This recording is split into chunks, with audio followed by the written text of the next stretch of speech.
Assalamualaikum warahmatullahi wabarakatuh. Kembali lagi. Baik, kita akan belajar membuat database pembayaran SPP ya. Langsung saja, ini adalah tampilan awalnya. Dia langsung masuk ke tabel, kita masuk ke desain view.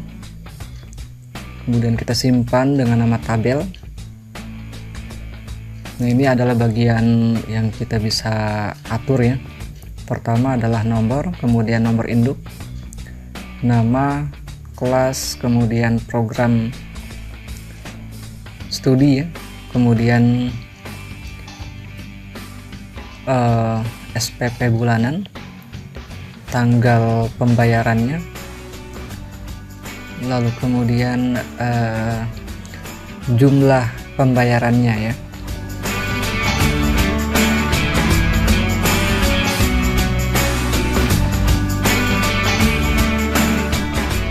Ya, jadi ini kira-kira yang kita akan masukkan. Pertama, untuk nomor induk kita ganti dengan number, kemudian kelas kita gunakan lookup wizard karena nanti kita akan gunakan opsi kelas. Misalkan saya gunakan 3 opsi, kelas 10, 11, 12.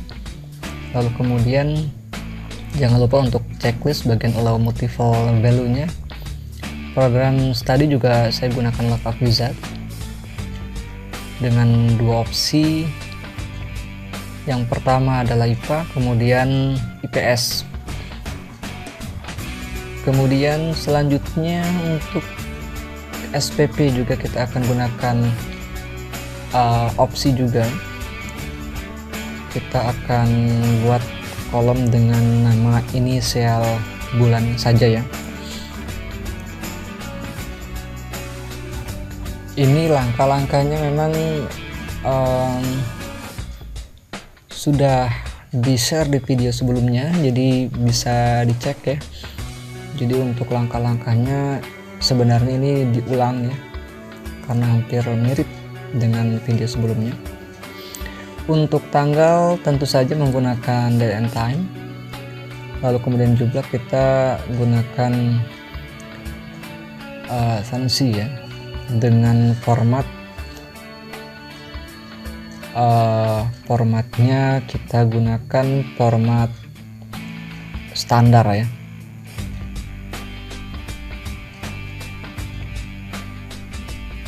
Ya, formatnya adalah format standar.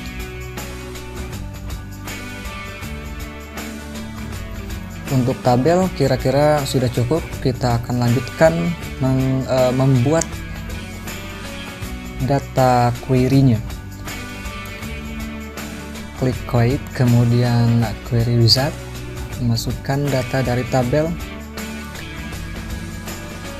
kecuali data value atau opsi.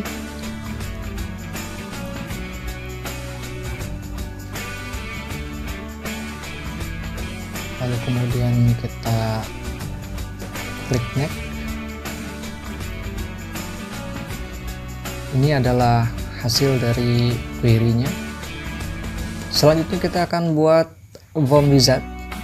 Kita ambil datanya dari tabel juga, sama seperti tadi. Jadi yang diambil adalah bagian yang memang diperlukan ya di dalam sebuah form tersebut. Value kita checklist saja. Lalu setelah itu kita klik next. Untuk layoutnya kita pilih kolomnar dengan nama form SPP. Untuk tampilan kolomnar seperti ini, tetapi ini kita bisa atur sesuai dengan keinginan kita, sesuai dengan kreasi kita juga. Bagian form kita bisa ganti dengan pembayaran SPP siswa. Ini juga kita bisa tambahkan dengan membuat label baru ya. Untuk pengaturan dari label ini kita bisa menggunakan format, atau kita juga bisa menggunakan properties.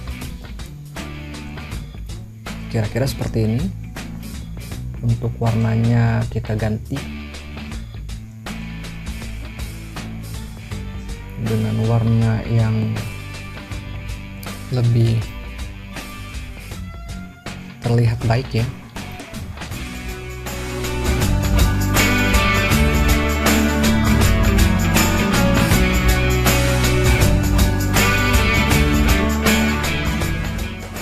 Seperti ini kira-kira.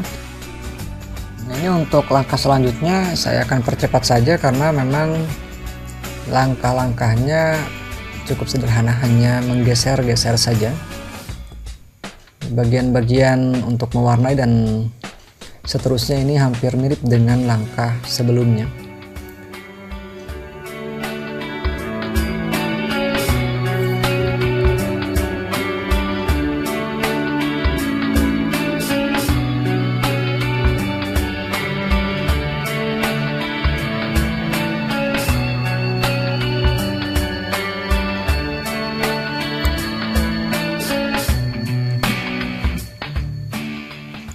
Untuk warna dasar dari background sendiri kita bisa menggunakan properties dengan pilihan detail ya.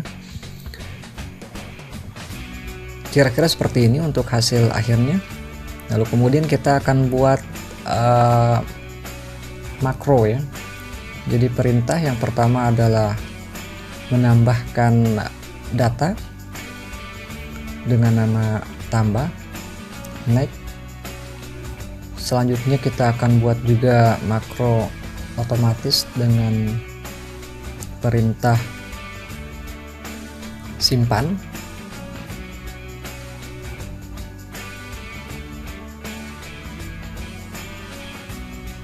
Dengan nama simpan.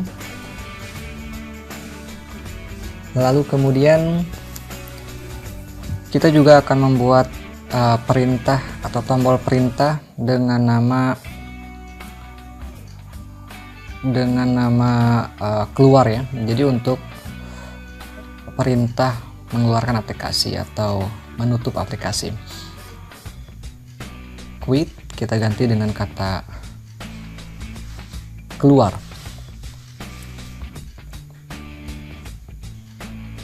Ya.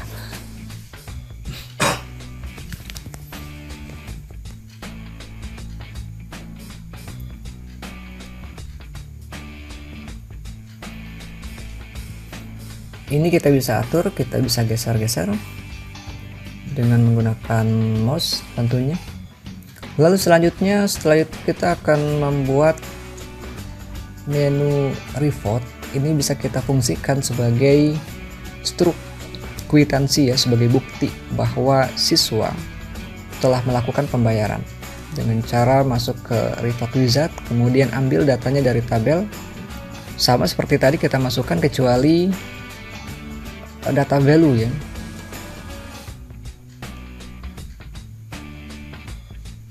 Kita kembalikan saja ke awal data value-nya, kemudian kita klik next. Selanjutnya kita gunakan ascending dengan urutan nomor, kemudian kita ambil layoutnya dengan layout kolumnar ya, agar memang nanti kita gunakan struknya itu dalam lembaran yang lebih kecil nantinya, dengan nama struk SPP, struk kwitansi SPP. Baik, inilah hasilnya. Yang tadi kita pilih adalah layout kolumnar. Kita bisa atur kembali. Untuk size-nya kita bisa ambil, misalkan kita ambil dengan size A6 ya. Paling tidak ini adalah lembaran sebesar buku kecil ya. Kemudian kita bisa atur kembali.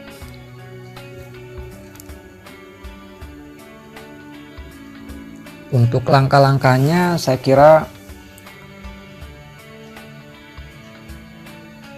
sama saja dengan langkah awal ketika kita membuat form ya. Jadi kita percepat saja.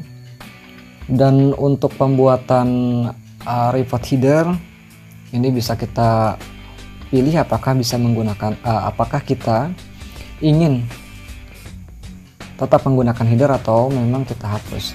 Ini tergantung keinginan kita. Kita coba tetap menggunakan report header.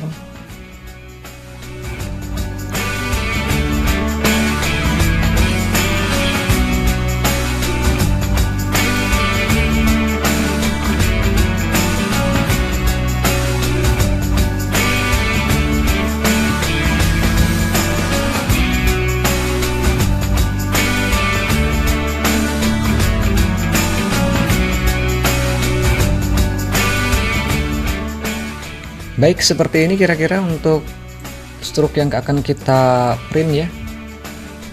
Selesai, kita close terlebih dahulu. Jadi bagian formnya, lalu kemudian ini adalah bagian struk yang akan menjadi bukti transaksi pembayarannya. Selanjutnya, untuk agar formnya ini secara otomatis membuka struk kwitansi, kita buat makro kembali ya dengan perintah print struk atau print report ya. Masuk ke report operations, lalu kemudian kita pilih print report dengan nama, kita ambil contoh misalkan print struk ya, atau print kwitansi ya. Selanjutnya kita klik next. Selesai, kita atur kembali agar lebih terlihat rapi.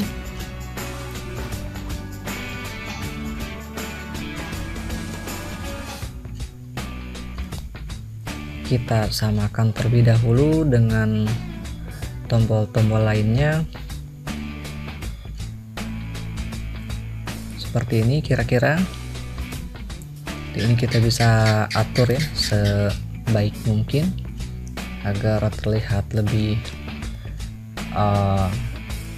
keren saja atau unik saja. Nah, ini kira-kira untuk hasil akhirnya. Ini pembayaran SPP siswa, nomor kwitansi, nomor induk, nama, kelas, sampai jumlah pembayarannya ya. Kita akan coba sebagai contoh, misalkan nomor induknya 200/2020. Nomor kwitansi secara otomatis dia masuk ke nomor 1. Nama, misalkan nama siswanya adalah Indah. Kemudian kelas, misalkan dia kelas 10.